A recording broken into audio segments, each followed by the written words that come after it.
حیرت میں ڈوبے ہیں حاجی، حکم یہ کیسا آیا، جس کے دم سے دین مکمل آج ہی ہے ہو پایا، جلنے والوں نے جلنے کا بغض بھی ہے دکھلایا۔ اعوذ باللہ من الشیطان اللعین الرجیم، بسم اللہ الرحمن الرحیم، رب اشرح لی صدری ویسر لی امری واحلل عقدۃ من لسانی یفقہوا قولی۔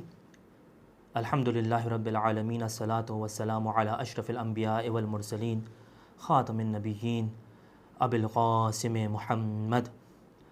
وعلی اہل بیتہ الطیبین الطاہرین،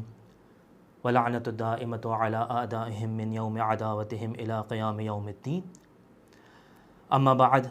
فقد قال رسول اللہ صلی اللہ علیہ وآلہ، من کنت مولاہ فہذا علی مولاہ، الحمدللہ الذی جعلنا من المتمسکین بولایت علی بن ابی طالب۔ سب سے پہلے اپنے تمام دیکھنے والوں کو السلام علیکم، اور عید غدیر کی مناسبت سے بہت زیادہ مبارکباد ہو۔ اور طریقہ کار یہ ہوتا ہے کہ جب کسی بھی گھرانے میں کوئی خوشی کا موقع ہوتا ہے تو اس خوشی کی مبارکباد کا حقدار سب سے زیادہ اس گھرانے کا سربراہ ہوتا ہے۔ تو ہم بھی قبل اس کے کہ اپنی اس مختصر سی گفتگو کا آغاز کریں کہ جس کا یقیناً موضوع عید غدیر ہے، ویو نجف کے اس چینل کے توسط سے اپنے تمام سننے والوں کی نیابت میں زمانے کے امام کی بارگاہ میں ہدیہ تبریک پیش کرتے ہیں، کیونکہ وہ امیر کائنات کی ولایت کے اس تسلسل کے آخری کڑی ہیں، آخری رکن ہیں۔ جس موضوع کا انتخاب کیا گیا ہے، عید غدیر، ایک ایسا موضوع ہے کہ جو میرے سننے والوں کے لیے، میرے دیکھنے والوں کے لیے اظہر من الشمس ہے، بالکل واضح ہے کہ کس طریقے سے یہ غدیر کا واقعہ پیش آیا، کیا ہوا اس غدیر کے اندر، کس تاریخ کو یہ پیش آیا، اور ایک ایسا واضح موضوع ہے کہ جس پر دہائیوں سے، صدیوں سے مجالس پڑھی جا رہی ہیں، فضائل کو اس سے منسوب کیا جا رہا ہے، اشرے پر اشرے اس موضوع پر، اس غدیر کی فضیلت پر پڑھے جا رہے ہیں، کئی علماء نے اس پر کتابیں لکھی ہیں۔ تو یقیناً میرا مقصد ان تمام چیزوں کی طرف آپ کی توجہ مبذول کرانا نہیں ہے۔ جس چیز کو اس مختصر سی کلپ کے لیے انتخاب کیا گیا ہے وہ یہ ہے کہ ایک عنوان ہے عید غدیر کا، ایک نام ہے عید غدیر کا، کہ جو ہم میں سے بہت سارے افراد جانتے ہیں لیکن شاید یہ نہ جانتے ہوں کہ اس کی حقیقت کیا ہے، اور وہ یہ ہے کہ تمام عیدوں کے اندر جس عید کو سب سے زیادہ اہمیت دی گئی ہے، جس عید کو عید اکبر کہا گیا ہے، وہ کوئی اور عید نہیں ہے بلکہ عید غدیر کی عید ہے۔ میں، آپ اور دنیا جہاں میں جتنے بھی ایسے افراد ہیں کہ جن کے دل میں علی کی محبت ہے، جن کے دل میں دشمنان زہرا کا بغض ہے، وہ اس عید کو عید اکبر مانتے ہیں اور عید اکبر کی طرح اسے مناتے بھی ہیں۔ لیکن اگر ہم کچھ دیر کے لیے توقف کریں، رکیں اور یہ سوچیں کہ کیا یہ عید جسے ہم عید اکبر کہہ رہے ہیں، کیا خداوند متعال کی نگاہ میں، کیا اہل بیت کی نگاہ میں، ائمہ اطہار کی نگاہ میں بھی یہ عید اکبر ہے یا نہیں ہے؟ اگر ہمارے لیے یہ واضح ہو جائے کہ یہ عید خدا کی نگاہ میں بھی عید اکبر ہے، تو پھر ہم اسے اس طریقے سے منائیں گے کہ جس طریقے سے سب سے زیادہ اکبر، سب سے زیادہ بلند عید کو منایا جاتا ہے۔ جتنا اہتمام ہم باقی عیدوں کے لیے کرتے ہیں، اس سے کہیں زیادہ اہتمام ہم اس عید کے لیے بھی کریں گے۔ کیا ہو رہا ہے عید غدیر کے اندر؟ واضح سی بات ہے کہ اس عید کے اندر امیر کائنات کی ولایت کا اعلان ہو رہا ہے۔ یعنی دو چیزیں ہیں، ایک ہے امیر کائنات کی ذات مبارک اور ایک ہے عہدہ ولایت۔ اگر ان دونوں کو ہم الگ الگ سمجھ لیں اور یہ سمجھ لیں کہ یہ کتنی زیادہ اہم ہے، تو پھر خود بخود ہمارے لیے واضح ہو جائے گا کہ جس دن اس چیز کا اعلان ہوا وہ کتنی اہم ہوگی اور خدا اسے کتنا اہم جانتا ہوگا، اہل بیت اسے کتنا اہم جانتے ہوں گے۔ عہدہ ولایت ایک ایسا عہدہ کہ جسے خداوند متعال نے فقط اپنے ساتھ مخصوص کیا ہے۔ جب کبھی بھی ولی کا ذکر کیا ہے خداوند متعال نے قرآن مجید کے اندر، تو ہمیشہ یہ کہہ کے مخاطب کیا ہے کہ اگر تمہارا کوئی ولی ہے تو وہ فقط و فقط میں ہوں۔ کہیں قرآن میں یہ آیت ہمارے پاس گزرتی ہے کہ ما لکا من اللہ من ولی، کہ کیا ہو گیا ہے ان لوگوں کو، ان کا میرے علاوہ کوئی ولی موجود ہے؟ کہیں پر کسی جگہ پر خدا یہ کہہ کر مخاطب کرتا ہے کہ اللہ ولی المؤمنین، کہ مومنین کے لیے اگر کوئی ولی ہے تو وہ فقط و فقط پروردگار عالم کی ذات ہے، اور اس کے بعد اپنے اسی عہدے کو جسے چاہتا ہے اسے عطا کرتا ہے، لیکن ایسا نہیں ہے کہ کسی کو بھی اب اس عہدے کے اندر اپنا شریک بنانے پر راضی ہے، بلکہ اپنے بعد اپنے تک پہنچنے کے لیے، اپنی ولایت کے اثرات دکھانے کے لیے کسی اور کو آگے لاتا ہے تاکہ اس کے ذریعے سے اس ولایت کو آگے پہنچایا جا سکے۔ ابھی کائنات خلق نہیں ہوئی ہے، کوئی ذرہ خلق نہیں ہوا ہے، سب سے پہلے ایک نور کو خلق کیا جا رہا ہے اور اس نور کے دو حصے کیے جا رہے ہیں، لیکن اس مقام پر بھی خدا اس بات کی احتیاط کر رہا ہے، اس بات کو اہمیت دے رہا ہے کہ جب اس دو نور کو خلق کرے گا تو دونوں کے دونوں نور ولی ہوں گے۔ جب اپنے نور سے ایک نور کو خلق کرتا ہے، اس کے دو حصے بناتا ہے، ایک کے نور سے رسول خدا کے نور کو خلق کرتا ہے، دوسرے نور سے امیر کائنات کے نور کو خلق کرتا ہے، اور بیک وقت دونوں کو ولی بناتا ہے۔ ابھی کائنات خلق نہیں ہوئی، ابھی مخلوق خلق نہیں ہوئی، اس کے باوجود جو سب سے پہلی چیز خداوند متعال خلق کرتا ہے اسے عہدہ ولایت کے ساتھ خلق کرتا ہے۔ اور جب انسانوں کی خلقت کی ابتدا ہوئی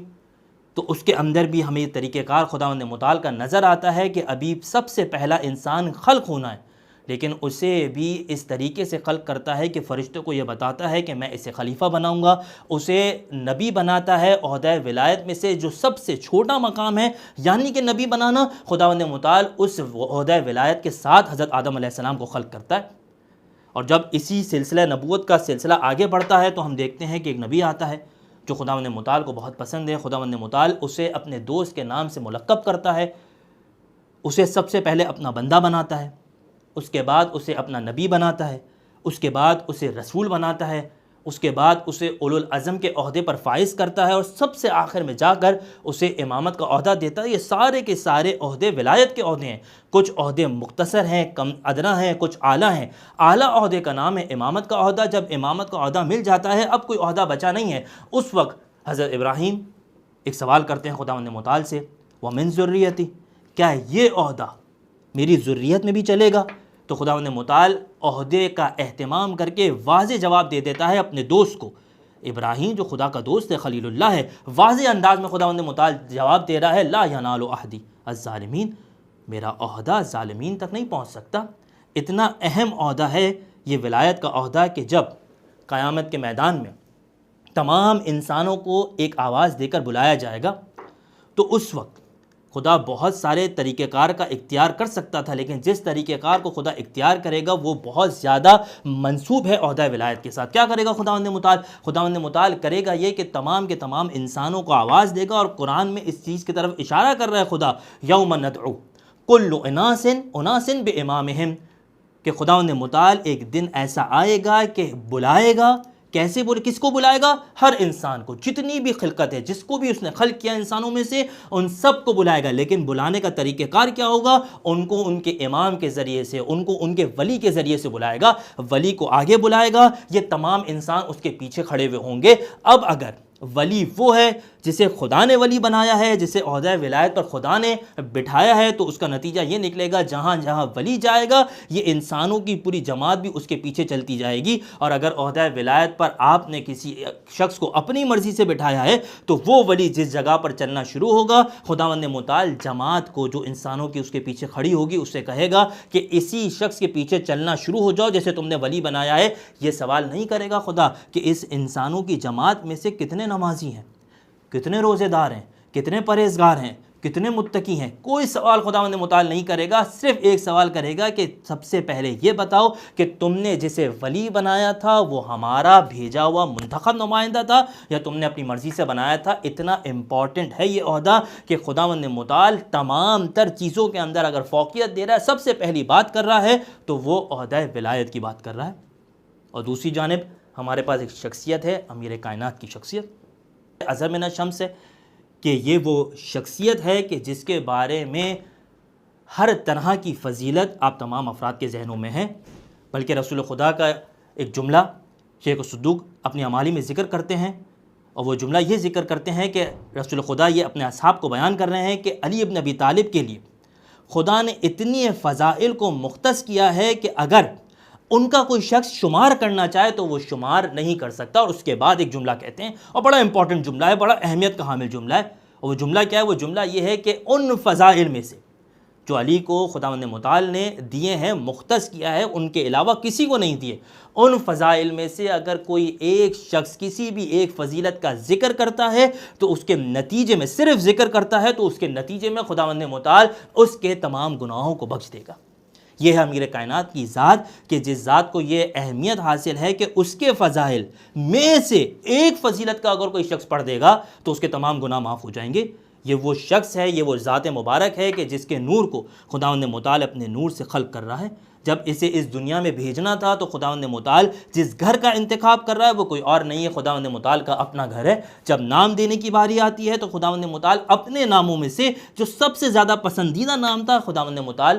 امیر کائنات کو دے دیتا ہے علی ابن ابی طالب، اور اس کے بعد یہ سلسلہ چلتا رہتا ہے۔ اگر خداوند متعال اپنی نشانیاں کسی شخص کے اندر دکھانا چاہتا ہے تو وہ امیر کائنات کی ذات ہے کہ جس کے اندر خداوند متعال کی نشانیاں موجود ہیں۔ اگر علی کی زبان ہے تو وہ کہلائے گی لسان اللہ، اگر علی کی آنکھیں ہیں تو وہ کہلائیں گی عین اللہ، اگر علی کا ہاتھ ہے تو وہ کہلائے گا ید اللہ، اگر علی کا نفس ہے تو وہ کہلائے گا نفس اللہ، اگر علی کے کان ہیں تو وہ کہلائیں گے اذن اللہ۔ تمام کی تمام چیزیں ہیں علی کے ساتھ منسوب، لیکن ان سے یاد آئے گا تمہیں خداوند متعال۔ اگر کسی نبی کی نصرت کرنی ہے تو وہاں پر بھی جواب آئے گا کہ علی کے ذریعے سے نصرت ہوگی۔ اگر تمہیں گناہوں کی بخشش چاہیے تو علی کے ذریعے سے تمہیں گناہوں کی بخشش ملے گی۔ ہر مقام پر خداوند متعال بار بار اس بات کا احساس دلا رہا ہے کہ سب سے زیادہ اہم شخصیت علی ابن ابی طالب کی شخصیت ہے، بلکہ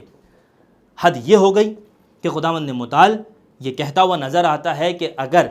کوئی شخص جنت میں جائے گا، اگر کوئی شخص جہنم میں جائے گا تو اس کی وجہ بھی علی ابن ابی طالب ہوں گے۔ اگر تم نے علی سے بغض کی رکھا ہے تو چاہے تم میرے کتنے ہی زیادہ فرمانبردار کیوں نہ ہو، میں تمہیں جہنم میں ڈال دوں گا۔ اور اگر تم نے علی سے محبت کی ہے تو اگر تم نے کچھ گناہ کیے بھی ہیں تو میں انہیں علی کی محبت کے صدقے میں معاف کر کے تمہیں جنت میں بھیج دوں گا۔ یعنی خداوند متعال وہاں پر بھی یہ بتانا چاہ رہا ہے کہ علی ابن ابی طالب کی ذات کتنی زیادہ ضروری ہے، کتنی زیادہ اہم ہے۔ یہ ہے امیر کائنات کی ذات اور یہ ہے عہدہ ولایت۔ اور غدیر کا دن وہ دن ہے کہ جس دن اظہار ہوا ہے امیر کائنات کی ولایت کا۔ اور ایسا نہیں تھا کہ یہ امیر کائنات کی ولایت کا اعلان فقط اور فقط غدیر کے دن ہوا ہے، بلکہ جب رسول خدا کو پہلی دفعہ اس بات کا حکم ملا کہ جا کر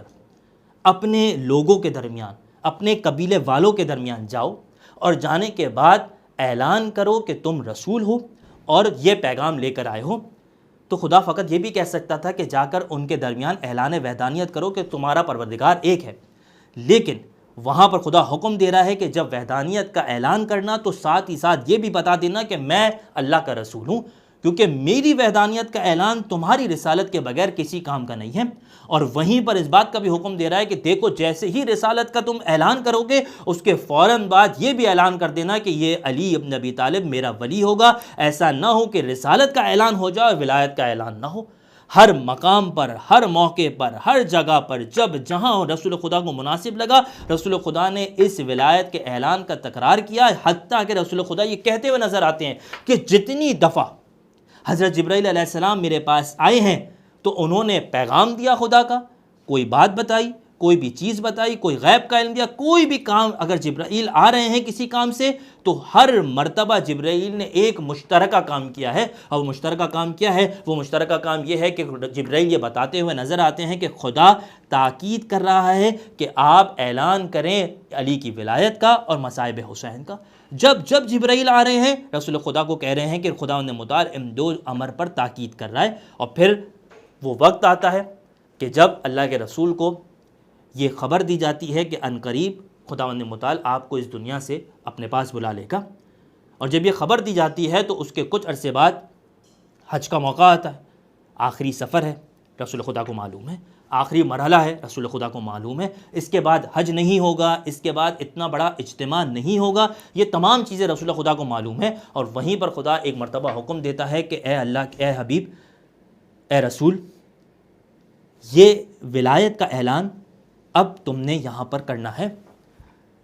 اور اللہ کے رسول جو خداوند متعال کی نگاہ میں سب سے اہمیت کے حامل ہیں، اللہ کے رسول سے زیادہ محبوب ترین شخصیت خداوند متعال کی نگاہ میں کوئی بھی نہیں ہے۔ اس بات کا ثبوت پورے قرآن میں آپ کو نظر آئے گا کہ جب کبھی بھی خداوند متعال رسول خدا کو مخاطب کرتا ہے تو کبھی مزمل کہتا ہے، کبھی مدثر کہتا ہے، کبھی طٰہٰ کہتا ہے، کبھی یاسین کہتا ہے، تمام وہ القابات استعمال کرتا ہے جس سے محبت کا اظہار ہو۔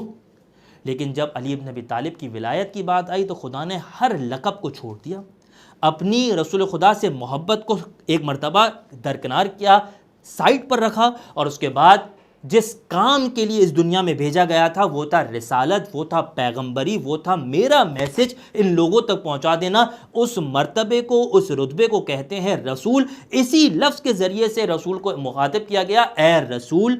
تم آج یہ کام کر دو، اور اگر آج یہ کام نہیں ہوا تو گویا ایسا ہے کہ میرا سارا کا سارا دین ضائع ہو جائے گا۔ اور اس بات کی قطعی طور پر فکر مت کرنا کہ اگر تم نے یہ اعلان کیا تو اس کے بعد دو لوگ تمہارے دشمن ہو جائیں گے، ہم تمہاری حفاظت کریں گے۔ یعنی خداوند متعال یہ بتانا چاہ رہا ہے کہ غدیر کا یہ جو پورا واقعہ ہے اس کا مرکزی نقطہ امیر کائنات کی ولایت ہے۔ یہ جو پورا اہتمام ہو رہا ہے اس کا مرکزی نقطہ علی ابن ابی طالب کی ولایت ہے۔ یہ جو میں آج اپنے حبیب کو تمام القابات سے پرے ہو کر صرف اور صرف رسول کہہ کر بلا رہا ہوں تو اس کی وجہ علی ابن ابی طالب کی ولایت ہے۔ اور آج جو میں اتنے سخت الفاظ میں کہہ رہا ہوں کہ اے محمد اگر آج تم نے کوئی بھی اعلان نہیں کیا تو گویا تمہارا رسالت کے تمام کام ضائع ہو جائیں گے، خود میری وحدانیت کی تمام چیزیں، میرا دین ضائع ہو جائے گا۔ اس کی وجہ علی ابن ابی طالب کی ولایت ہے۔ یہ تمام باتیں اس بات کی طرف اشارہ کرتی ہیں کہ کتنا اہم ہے خدا کی نظر میں علی ابن ابی طالب کی ولایت۔ وآخر دعوانا الحمدللہ۔